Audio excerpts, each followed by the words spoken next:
लीजिए, हो गई भविष्यवाणी। भविष्यवाणी है कि बी सुदर्शन रेड्डी ही उपराष्ट्रपति बनेंगे और इसको लेकर एक बहुत बड़ी खबर निकल कर आई है। जो क्रॉस वोटिंग का आंकड़ा है वो बढ़कर 400 तक पहुंच गया है। जी हां, जैसे ही बी सुदर्शन रेड्डी के नाम का ऐलान हुआ वैसे ही कई सांसदों की तरफ से गुपचुप तरीके से इंडिया ब्लॉक को समर्थन दे दिया गया है। यह बेचैनी बढ़ा रहा है नरेंद्र मोदी की सरकार में, नरेंद्र मोदी और अमित शाह में, कि कैसे इस पूर्ण बहुमत होने के बावजूद भी, अच्छे खासे वोट होने के बावजूद भी यह कैसे संभव हो जाएगा कि आखिरकार हमारे अपने बेगाने हो जाएं और हमारा बना बनाया उम्मीदवार चुनाव हार जाए, जैसे कॉन्स्टिट्यूशनल क्लब के चुनाव में हारा था। जी हां, उससे बहुत बुरी गर्त होने जा रही है, क्योंकि इस बार बी सुदर्शन रेड्डी का न केवल उपराष्ट्रपति बनना तय है, बल्कि आज आपको दिखाऊंगा वो आंकड़ा जिस आंकड़े ने बीजेपी को बेचैन कर दिया है। कौन से वो साथी हैं जो पूरी तरह से इंडिया ब्लॉक के साथ खड़े हैं, एनडीए का विरोध नहीं कर रहे हैं। मैं ये नहीं कह रहा कि बीजेपी से अब वो समर्थन वापस ले रहे हैं, तमाम चीजें नहीं, लेकिन उपराष्ट्रपति के चुनाव पद के चुनाव के लिए उन्होंने कह दिया बहुत हुआ, हम नहीं कर पाएंगे आपकी मदद। नमस्कार, मैं हूं प्रज्वल गौतम और आप देख रहे हैं टाइम्स एक्सप्रेस। आप सबको पता है चंद्रबाबू नायडू दिल्ली में नितिन गडकरी से मुलाकात होनी है। इन सब के बीच मुलाकात का बार बार समय मांगा तो यार मिला नहीं, क्या है, लेकिन मोदी और शाह से भी मिल लेना चाहिए था, लेकिन नहीं, वो सिर्फ नितिन गडकरी से मुलाकात कर रहे हैं और उसके बाद चले जाएंगे वापस आंध्र प्रदेश। इन सब के बीच उपराष्ट्रपति पद को लेकर ऐलान हो जाता है। ऐलान इस बात का कि सीपी राधाकृष्णन एनडीए के उम्मीदवार और बी सुदर्शन रेड्डी जो है वो उम्मीदवार है इंडिया गठबंधन के। चलिए, वो सब ठीक था, मैंने सब बता भी दिया है। सीपी राधाकृष्णन झारखंड वाला मसला कैसे वो 2 दिन गायब रहे, बी सुदर्शन रेड्डी कैसे हैं वो भी अभी आपको समझा दूंगा। दोनों में अंतर आप खुद कर लीजिए। सबसे पहले मैं दिखा रहा हूं स्वामी नरेशानंद जी महाराज जी है। इनकी भविष्यवाणियों के बारे में कहा जाता है कि इन्होंने जो जो भविष्यवाणी की वो बिल्कुल सटीक साबित होती है। इन सब के बीच उन्होंने क्या कहा है, पढ़िए। इंडिया गठबंधन ने उपराष्ट्रपति पद के लिए रेड्डी जी को उतारकर सारा बीजेपी का खेल खत्म कर दिया। आज की हमारी भविष्यवाणी है, रेड्डी जी देश के अगले उपराष्ट्रपति होंगे। यानी साधु संतों ने भी आगे आकर बी सुदर्शन रेड्डी को अपना समर्थन दे दिया है। दरअसल स्वामी नरेशानंद जी जो महाराज है ये हरिहर उदासीन आश्रम दिल्ली के हैं और इनकी भविष्यवाणियों को काफी संजीदगी से लिया जाता है सियासी गलियारे में।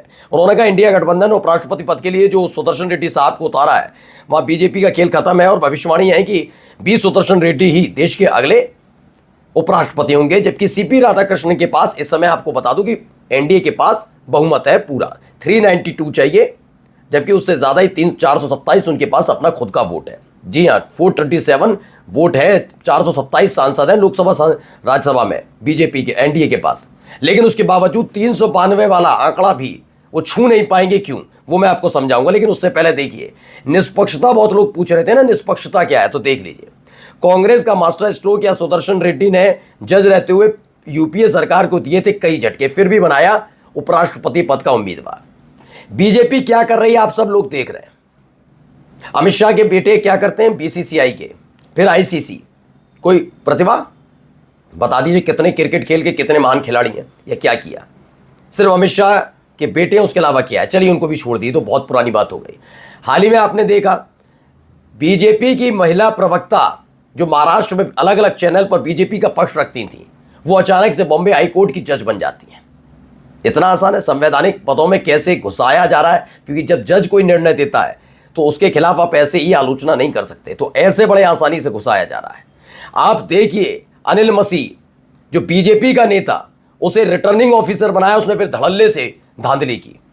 देख लीजिए, मैं आपको सिर्फ नाम गिनाता जा रहा हूं, ठीक है। आप आकर इसके अलावा देखिए कि किस तरीके से जो मुख्य चुनाव आयुक्त हैं ज्ञानेश कुमार, उनकी नियुक्ति किसने की। Chief justice of India Narendra Modi साहब यानी प्रधानमंत्री और राहुल गांधी यानी नेता प्रतिपक्ष, 3 लोगों को गुना था।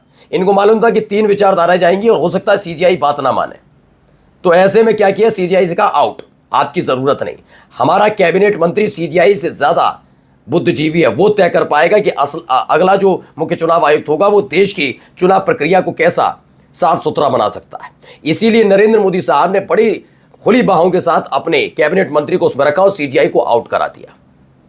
अब चुनता कौन है मुख्य चुनाव आयुक्त, नरेंद्र मोदी साहब, उनके कैबिनेट मंत्री, दोनों मिलकर 2 वोट काटते हैं, उसके बाद वो हो जाता है। राहुल गांधी चीखते रहे, कुछ नहीं फर्क पड़ा। तो ज्ञानेश कुमार ऐसे चुने गए। संवैधानिक पदों पर ऐसे होता है कुठाराघात, इनकी तरह नहीं होता।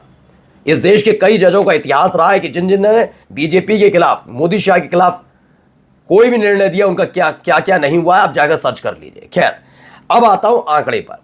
तो आप पहले एक आंकड़ा समझ लीजिए, आंकड़ा क्या कहता है। 400 वोट मिलने जा रहे हैं, ये क्लियर। 8 वोट ज्यादा मिलेंगे, 8 वोट्स। 392, 393 नहीं कह रहा हूं मैं, 400 वोट कह रहा हूं। 400 वोट्स मिलने जा रहे हैं बी सुदर्शन रेड्डी को, और यह आंकड़ा अभी से लिख कर रख लीजिए। उपराष्ट्रपति पद के लिए जीतने के लिए बी सुदर्शन रेड्डी हो या सीपी राधाकृष्णन, कितने वोट चाहिए? 392। अब इसमें निकल कर आया है, सो जरा समझिए। इंडिया गठबंधन के पास इस समय 343 वोट है, 343। अब आप अगर इस 343 में टीडीपी के, चूंकि लोकसभा में 16 सांसद हैं, सब जानते हैं टीडीपी के 16 सांसद हैं और एक राज्यसभा सांसद है, तो 343 में अगर कुल मिलाकर 17, क्योंकि 16 लोकसभा में और एक राज्यसभा का सांसद टीडीपी का, तो हुए 17। तो 343 में अगर आप ज्वाइंट करते हैं 17, तो ये हो जाता है 360। अब आ जाइए पहले जनसेना पार्टी, क्योंकि आंध्र प्रदेश से ताल्लुक रखते हैं बी सुदर्शन रेड्डी, और यहीं से सारा समीकरण बदल गया है। आंध्र प्रदेश की कोई पार्टी चाहकर भी बी सुदर्शन रेड्डी को ऐसा नहीं समर्थन ना दे। और खास बात इसमें यह भी है कि बी सुदर्शन रेड्डी चंद्रबाबू नायडू के पुराने दोस्त हैं, परिचित हैं, वो भी दिखाऊंगा। पहले ये देखिए, 360 जनसेना पार्टी आ गई पवन कल्याण की, वो अलग नहीं जाएगी, हो गए 362। इसके साथ साथ तेलंगाना, चूंकि वो आंध्र प्रदेश का हिस्सा रहा, वैसे ही भावनाएं वहां पर हैं, तो केसीआर के पास 4 राज्यसभा सांसद है। अब ये कुल मिलाकर हो जाते हैं कितने? 366 कुल मिलाकर।